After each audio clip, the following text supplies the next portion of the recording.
Hi hello it's Sunday mini vlog. இன்றைக்கி வந்து கோலாப்பூரோட second day. இன்றைக்கி வந்து எங்கே போயிருந்தோன்னா ஃபேமஸான இங்கே ஒரு பழைய பேலஸ் இருக்குது. ஸோ அது வந்து இப்போ வந்து மியூசியமாக மாற்றிட்டாங்க. அதுவும் இங்கே கோலாப்பூரோட ஃபேமஸ் மியூசியம் ஒன்று அது வந்து இங்கே இப்போ டூரிஸ்ட் பிளேஸாக ஆகிடுச்சு.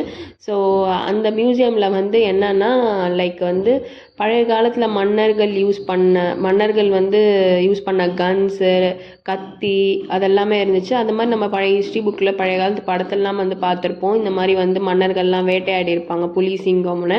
அதெல்லாம் வந்து லைவாக ஒரு ஸ்கல்ப்சர் மாதிரி ரெடி பண்ணி வச்சுருந்தாங்க. ஸோ ரொம்ப நல்லா இருந்தது பார்க்க. அதுக்கப்புறம் ஆர்கிடெக்ட் ரொம்ப ரொம்ப அழகாக இருந்துச்சு. அதுக்கப்புறமா வந்து இங்கே வந்து பக்கத்தில் டியர் அண்ட் ஆஸ்ட்ரிச் வந்து வளர்த்துட்டு இருந்திருப்பாங்க போல். அதுவும் வந்து பார்த்துட்டு லஞ்சுக்கு வந்து கிளம்பியாச்சு. ஏன்னா ஆல்மோஸ்ட் நாங்கள் பார்த்துட்டு வரவே மணி 12:30 அந்த மாதிரி ஆயிடுச்சு. ஸோ அதனால் லஞ்சுக்கு போயிட்டோம். ஸோ வந்து நிறைய வீடியோஸ் பார்க்கணுன்னா சப்ஸ்கிரைப் பண்ணுங்கள் நம்ம சேனலை. Hi hello it's Sunday mini vlog. இன்றைக்கி வந்து கோலாப்பூர்